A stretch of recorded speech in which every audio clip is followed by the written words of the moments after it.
Hey guys, Goddess Serenity, Esoteric Empress here, and today I have quite a sentimental topic to talk about. It is not everyone you lose is a loss, because a lot of times people tend to cling on to these dead plants, and I use plants as an analogy for a lot of things because I do garden myself and love nature, so it's the easiest example I can find.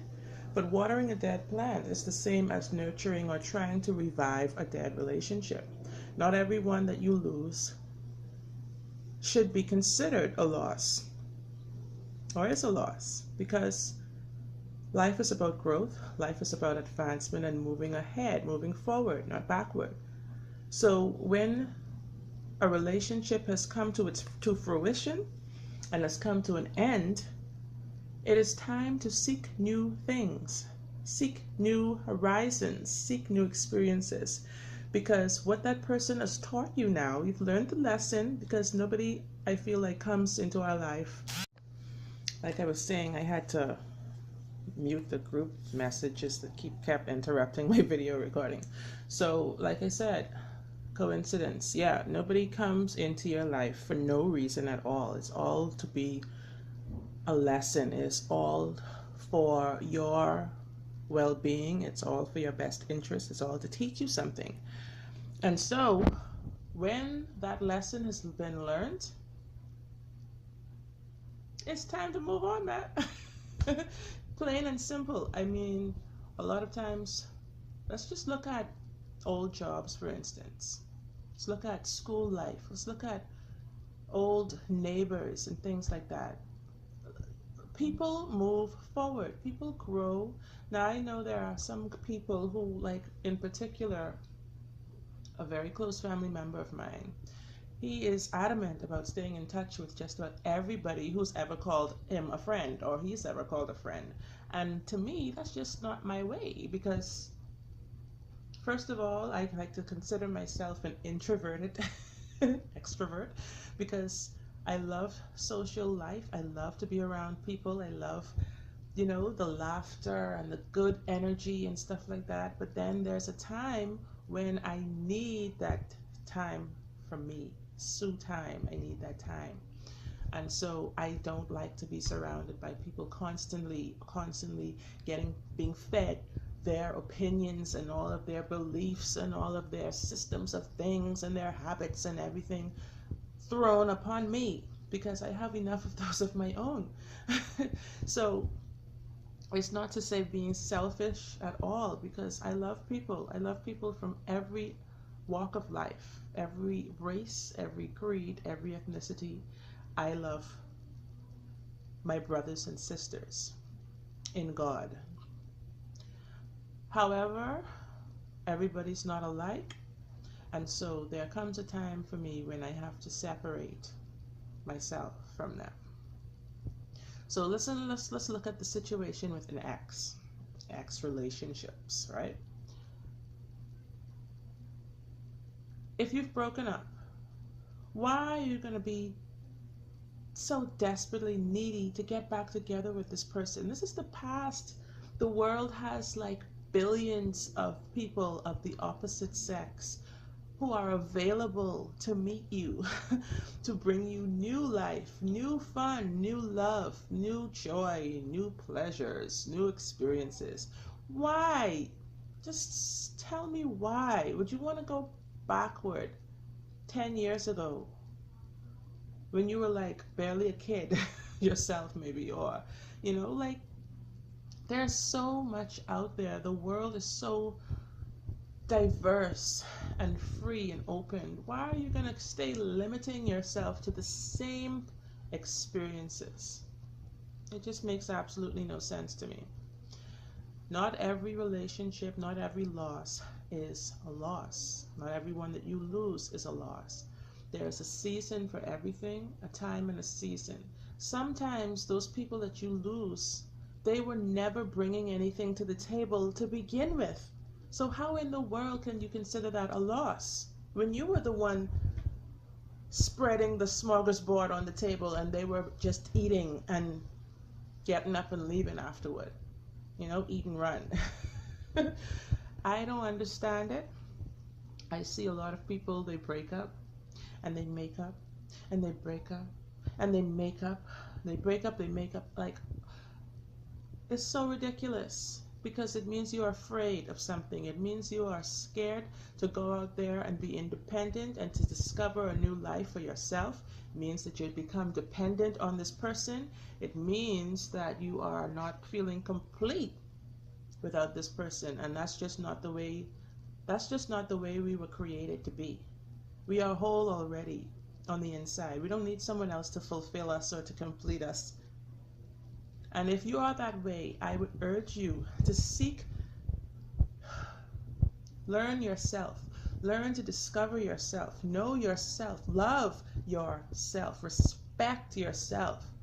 Because when relationships end, usually it is for a few reasons. Sometimes it's death, sadly, and that is going to take some time to get over.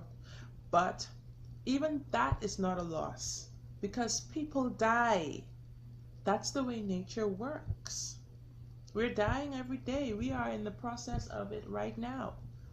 But you want to live as much as you possibly can in the meantime before that happens. So when a person dies, no matter how close to you they were, it may feel like a loss, but always remember what that person has left with you. They are always alive with you in your heart, in your memories, on your pictures, up on the wall. People are always talking about them, or they're still alive. Their energy, their vibration that they left with them, that they exuded when they were here, that is what's going to remain. And so if you think about it as a loss, what are you going to go and do? Kill yourself?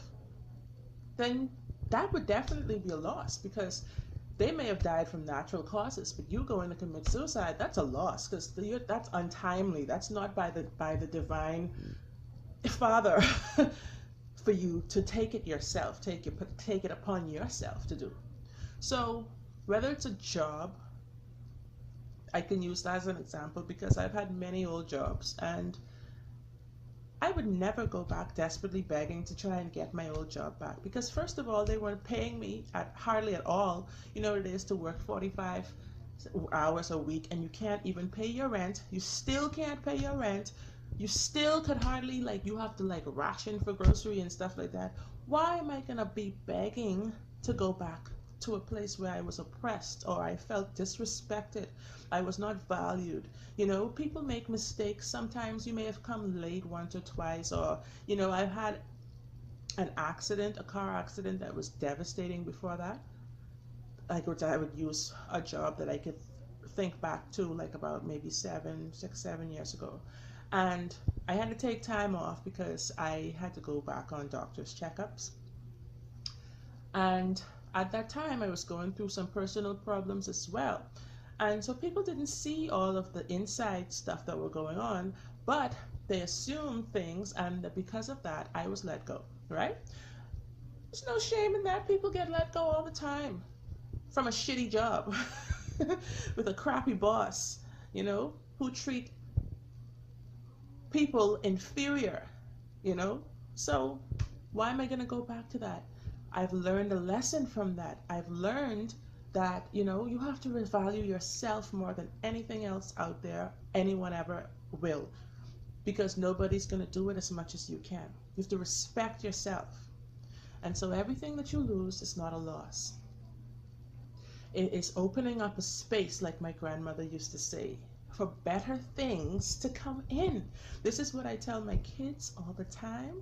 Like my son, he was holding on to these tennis forever. I wish I had them close by to show the sole coming apart from the top of the tennis. And I'm like, can I throw these away now? I'm cleaning up. Can I toss these now? And he's like, no, my tennis.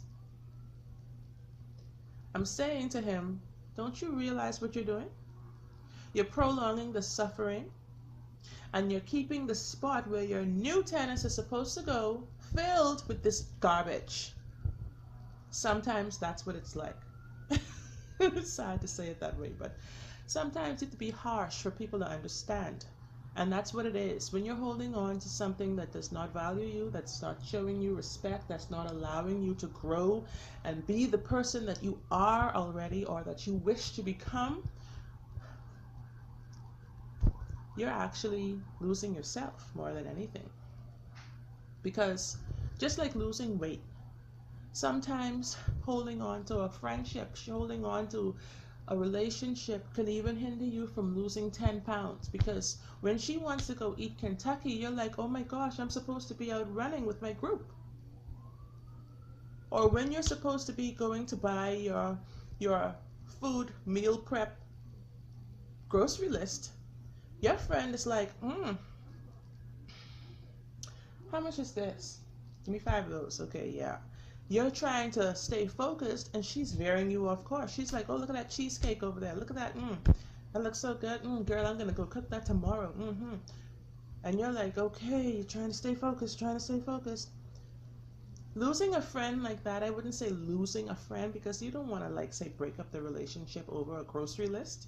But at the same time, that person is hindering you. If they were really a friend, they would respect your goals, your desires, and your wishes. They would not try to sabotage you in any way. So anybody in your life, whether it's a friend, family member, whatever, you have to be firm enough to cut that with a sword. Like Christ said, that's what he said himself in the Bible. Like, he came not to bring peace, but to bring a sword. A sword. Cut it, okay? Because life is too short. This is yours to live. And you're not, your friends or whoever you lost, they're not there anymore. So fretting and moping and lamenting and crying over what used to be is only going to limit what could be. Okay? So with that being said, guys, I'm going to end it here. I have another video because there's some other stuff I want to talk about. But thanks for watching, and I hope it's helped in some way. Let me know in the comments what you feel about this, because I am not doing these videos for nothing, okay? So, peace out. Until I hear from you, like, thumbs up, subscribe, all of that if you haven't done so. And until I come back, blessed be, guys.